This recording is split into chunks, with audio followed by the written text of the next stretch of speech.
Hello students, chapter 9 hydrogen. आज का हमारा टॉपिक है हाइड्रोजन पेरोक्साइड। हाइड्रोजन पेरोक्साइड यानी फॉर्मूला इज H2O2। इसका सूत्र H2O2 होता है। तो सबसे पहले हाइड्रोजन पेरोक्साइड की बात करें हम, तो इसका उपयोग क्या होता है। तो hydrogen peroxide is an important chemical used in pollution control treatment of domestic and industrial effluents, यानी कि जो हमारा घरेलू और औद्योगिक जो अपशिष्ट होता है उसको पॉल्यूशन से प्रदूषण नियंत्रित करने के लिए H2O2 प्रयुक्त होता है। तो सबसे पहले हम देखेंगे इसको बनाने की विधि। तो कैसे बनाया जा सकता है। तो acidifying barium peroxide and removing excess water bye evaporation under reduced pressure given hydrogen peroxide. तो जो ये हाइड्रोजन पेरोक्साइड है इसको बनाने के लिए अम्लीकृत बेरियम पेरोक्साइड में से वाटर की अधिकता, जल की जो अधिकता है उसको दूर करके हम कम दाब के ऊपर वाष्पीकृत करके हाइड्रोजन पेरोक्साइड प्राप्त कर सकते हैं। तो इसका समीकरण देखें तो BaO2H2O plus H2O2 gives BaSO4 plus H2O2 plus 8H2O। चलिए अब इसमें दूसरी विधि देखते हैं हम। Peroxo disulphate obtained by electrolytic oxidation of acidified sulfate solution at high current density on hydrolysis yields hydrogen peroxide। तो हाइड्रोजन पेरोक्साइड को बनाना है तो इसके लिए हम परऑक्सो डाइसल्फेट यानी कि उच्च धारा घनत्व पर अम्लीकृत सल्फेट विलयन विद्युत अपघटनी ऑक्सीकारक से प्राप्त परऑक्साइड सल्फेट जल अपघटन से हाइड्रोजन पेरोक्साइड बनाता है। तो ये HSO4 का विद्युत अपघटन यानी इलेक्ट्रोलाइसिस कराने पर HO3SOO SO3H प्राप्त होता है, जिसका हम जल अपघटन कराते हैं। ये विद्युत अपघटन कराए, अब ये जल अपघटन। तो HSO4 - 2H plus H2O2 प्राप्त होता है यहाँ पे। तीसरी विधि है इसकी, तो third method industrial. It is prepared by auto oxidation of 2-alkyl anthraquinone. तो 2-ethyl एंथ्राक्विनोन से भी हम इसे प्राप्त कर सकते हैं। इसका ऑक्सीकरण कराने पर ये H2O2 बनाता है, साथ में ऑक्सीकृत उत्पाद भी बनाता है। तो इस विधि से जो प्राप्त हाइड्रोजन पेरोक्साइड होता है वो 1% हाइड्रोजन पेरोक्साइड का निष्कर्षण जल द्वारा किया जाता है। तत्पश्चात कम दाब पर इसका आसवन कराकर हाइड्रोजन पेरोक्साइड का सांद्रण आवश्यकता अनुसार यानी कि 30% कर लिया जाता है। हाइड्रोजन पेरोक्साइड का 85% तक सांद्रण हम कम दाब के ऊपर सावधानी पूर्वक कर सकते हैं। चलिए अवशेष को हम फ्रोजन करके शुद्ध हाइड्रोजन पेरोक्साइड भी प्राप्त कर सकते हैं। अब इनके भौतिक गुणों की बात करें हम, तो in the pure state H2O2 is an almost colorless and very pale blue liquid। तो जो H2O2 होता है वो रंगहीन होता है लगभग, लेकिन जब वो अधिक क्वांटिटी में होता है तो हल्का नीले रंग का दिखाई देता है। साथ ही H2O2 is a mixable with water in all proportions। तो H2O2 को हम जल में सभी अनुपात में विलय कर सकते हैं। इसका जो क्वथनांक होता है वो 221 केल्विन होता है। बाजार में उपस्थित 30% सांद्रण वाले H2O2 विलयन की आयतन सांद्रता 100 आयतन होती है। तो इसी तरह से H2O2 विलयन के पूर्ण अपघटन के फलस्वरूप मानक ताप और दाब पर 100 ml ऑक्सीजन मुक्त होती है। बाजार में ये 10% आयतन के रूप में प्राप्त होता है। चलिए अब हम इसकी संरचना यानी स्ट्रक्चर देखते हैं। तो हाइड्रोजन पेरोक्साइड की संरचना असमतलीय होती है, साथ ही एक ओपन बुक की तरह होती है। तो hydrogen peroxide has a non planar structure. The molecular dimensions in the gas phase and solid phase are here. It is a gas phase and it is a solid phase. तो यहाँ H, ये क्या है हमारा H, और ये H है, ये क्या है ऑक्सीजन, और ये भी ऑक्सीजन। ये H, ये क्या है ऑक्सीजन, ये भी ऑक्सीजन। तो HO जो बंध है हमारा, इसकी बंध लंबाई जो होती है, बॉन्ड लेंथ होती है 95 पैरामीटर। ये OO बंध की बॉन्ड लेंथ जो होती है 147.5 pm। और बॉन्ड एंगल की बात करें हम तो OOH ये बॉन्ड एंगल होता है 94.8 डिग्री का, और ये बॉन्ड एंगल होता है 111.5 डिग्री का। अब इसमें देखें तो ये 98.8 है, तो 95 से ये इंक्रीज हो गया है, ये 145.6, और ये बॉन्ड एंगल है 101 डिग्री 9 मिनट, ये 90.2 डिग्री। तो ये फर्क होता है दोनों के स्ट्रक्चर पे। अब हम देखते हैं इसकी chemical properties.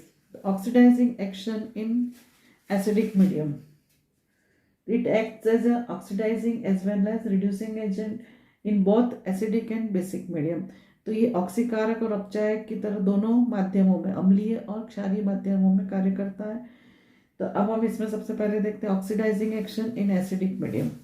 2Fe+3 equals plus 2H+1 plus H2O2 gives 2Fe+3 plus 2H2O।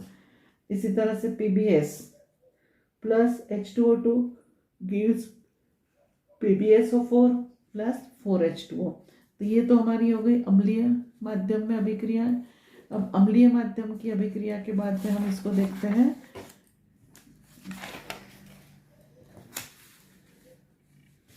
Reducing यानी अपचयन क्रिया, जो कि अम्लीय माध्यम है। तो अपचयन क्रिया के लिए MnO4-1 plus 6H plus 5H2O2 gives 2Mn+2 plus 8H2O plus 5O2। HOCl plus H2O2 gives H3O plus Cl minus O2। अब हम देखते हैं ऑक्सीकारक के रूप में बेसिक माध्यम में। तो oxidising action in basic medium, तो 2Fe+3 plus H2O2 gives 2Fe+3 plus 2OH minus। Mn+2 plus H2O2 gives Mn+4 plus 2OH minus। इसी तरह से रिड्यूसिंग एक्शन देखते हैं बेसिक मीडियम में।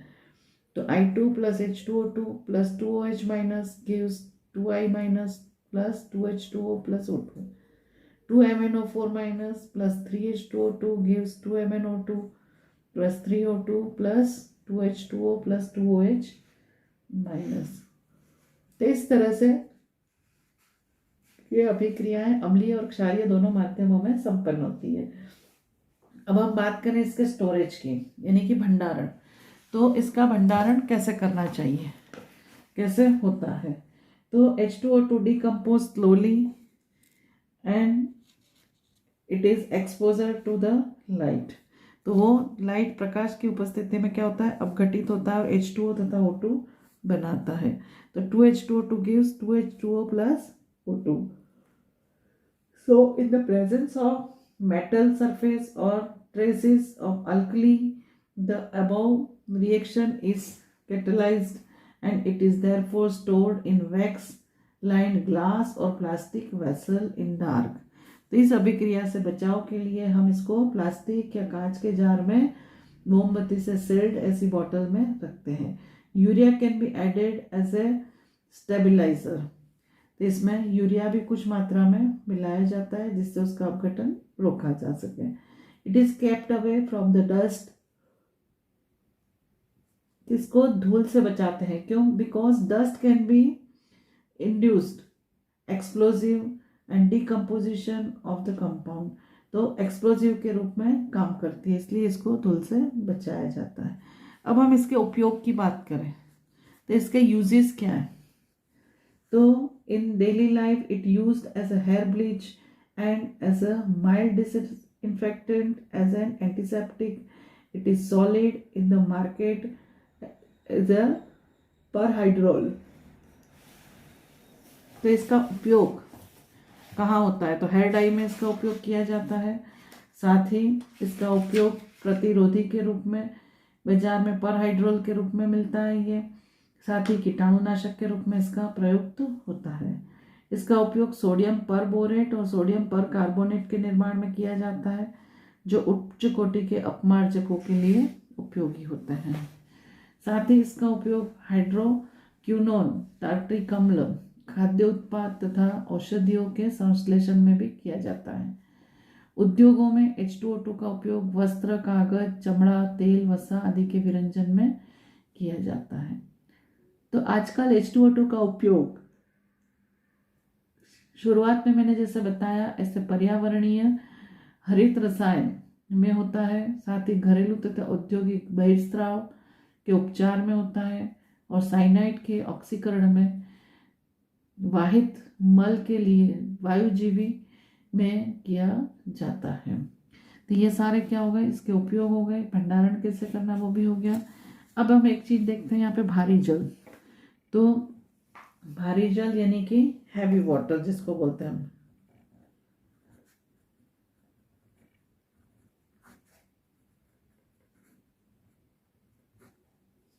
इसको मेंशन किया जाता है D2O से। It is extensively used as a moderator in nuclear reactor and in exchange reaction for the study of reaction mechanism। तो इसका भारी जल विस्तृत रूप से नाभिकीय रिएक्टरों में न्यूट्रॉन बंधक के रूप में प्रयुक्त होता है तथा विनिमय अभिक्रियाओं की क्रिया विधियों के अध्ययन में भी ये काम आता है। It can be prepare by exclusive electrolysis of water or as a byproduct in some fertilizer industry। तो हालांकि हाइड्रोजन जो है इसका जल के विद्युत अपघटन द्वारा या उर्वरकों के उपोत्पाद यानी कि बाय प्रोडक्ट के रूप में प्राप्त होता है। तो ड्यूटेरियम की कुछ अभिक्रिया कैसे है वो देखते हैं हम। तो CaC2 प्लस 2D2O, H2O की जगह D2O, तो C2D2 CaOD twice, SO3 plus D2O, तो D2SO4, Al4C3 plus 12D2O gives 3CD4 plus AlOD3। तो इस तरह से ये अभिक्रियाएं संपन्न होती है। Dihydrogen as a fuel. अब हमारा टॉपिक है dihydrogen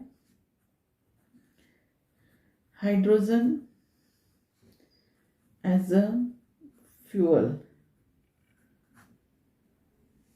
dihydrogen release large quantity of heat और कंबशन, यानी कि इसका दहन करने पर अधिक मात्रा में ऊष्मा मुक्त करती है, और ईंधन में जैसे डाइहाइड्रोजन, मीथेन, LPG आदि के समान ही आणविक मात्रा, द्रव्यमान और आयतन के दहन से मुक्त ऊर्जा भी अलग अलग होती है। तो हम डाइहाइड्रोजन का उपयोग ईंधन के रूप में कर सकते हैं। साथ ही भावी विकल्प हाइड्रोजन अर्थव्यवस्था है। तो ये अर्थव्यवस्था का एक भावी विकल्प भी है, ऑल्टरनेट भी है। तो basic principle of hydrogen economy is the transportation and storage of energy in the form of liquid और गैसियस डाइहाइड्रोजन।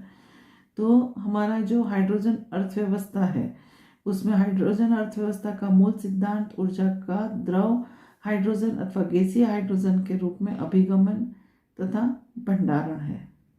हाइड्रोजन अर्थव्यवस्था का मुख्य ध्येय तथा लाभ ऊर्जा का संचरण विद्युत ऊर्जा के रूप में न होकर हाइड्रोजन के रूप में होना है। साथ ही हमारे देश में पहली बार अक्टूबर 2005 के आरंभ में परियोजना में डाइहाइड्रोजन स्वचालित वाहनों के ईंधन के रूप में प्रयुक्त किया गया था। तो इसके बाद में वो 4 पहिया वाहनों के लिए 5% डाईहाइड्रोजन मिश्रित CNG का उपयोग किया गया और इसमें धीरे धीरे हाइड्रोजन की प्रतिशतता को अनुकूलता अनुसार बढ़ाई गई। तो आजकल H2 का उपयोग ईंधन सेलों में विद्युत उत्पाद के लिए किया जाता है। तो ऐसी आशा की जाती है कि आर्थिक रूप से व्यवहार्य तथा डाईहाइड्रोजन के सुरक्षित स्रोत का पता आने वाले वर्षों में लग जाएगा और इसका उपयोग ऊर्जा के रूप में हो पाएगा। So nowadays it is also used in the fuel cells for generation of electric power. It is expected that economically viable and safe sources of dihydrogen will be identified in the years of come for its usage as a common source of energy. तो यहाँ हमारा ये topic आज complete हो जाता है। Next time हम हमारा नया टॉपिक शुरू करेंगे एस ब्लॉक के तत्व। तो अगली बार हम पढ़ेंगे एस ब्लॉक के तत्व।